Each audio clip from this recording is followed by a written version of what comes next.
আমাদের এবারের গন্তব্য প্রাকৃতিক সৌন্দর্য ও আধুনিক প্রযুক্তির দেশ চায়না। আমরা ঢাকা এয়ারপোর্ট থেকে চায়না সাউদার্ন এয়ারলাইন্সে গুয়াংজুর উদ্দেশ্যে যাত্রা শুরু করেছি।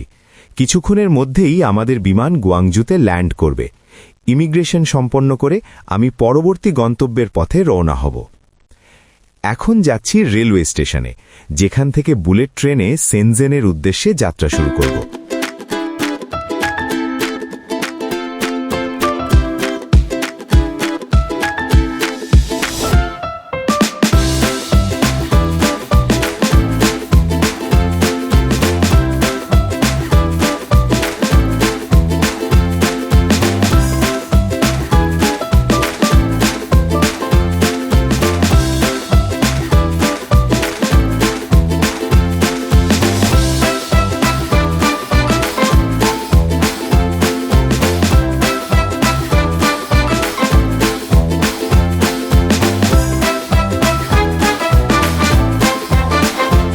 বুলেট ট্রেনের গতি সর্বোচ্চ প্রায় ৩০৮ কিলোমিটার প্রতি ঘন্টা, আর মাত্র ৩০ মিনিটের মধ্যেই সেনজেনে পৌঁছে যাব। সেখানে পৌঁছে প্রথমেই হোটেলে চেক ইন করব। সেনজেনে আমার জন্য রয়েছে বেশ কিছু দারুণ অ্যাক্টিভিটিস, যেগুলো আমি আপনাদের সামনে পর্ব আকারে উপস্থাপন করব।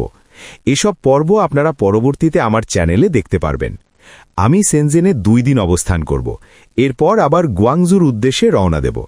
গুয়াংজুতেও আপনাদের জন্য থাকছে বেশ কিছু দর্শনীয় স্থান ও আকর্ষণীয় অভিজ্ঞতা। যারা বাঙালি ও মুসলিম দর্শক, তারা এখানে হালাল ও ইন্ডিয়ান রেস্টুরেন্ট সহজেই পেয়ে যাবেন। খাবার নিয়ে কোনো সমস্যা হবে না।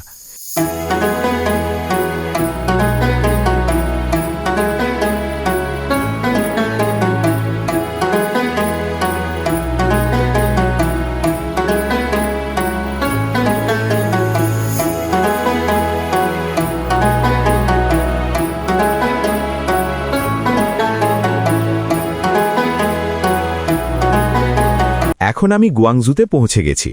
এখান থেকে প্রথমে হোটেলে যাব, তারপর ক্যান্টন টাওয়ার সহ বিভিন্ন অ্যাক্টিভিটিজ এক্সপ্লোর করব। আমার এই সফরে যে এক্সপ্লোরেশনগুলো থাকছে সেগুলো হলো OCT loft creative culture park, window of the world, Canton tower, river cruise tour এবং গ্লাস ব্রিজ। পর্যায়ক্রমে প্রতিটি পর্ব আমি আপনাদের সঙ্গে শেয়ার করব।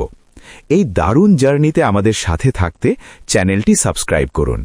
আশা করি শেষ পর্যন্ত আমাদের সঙ্গেই থাকবেন।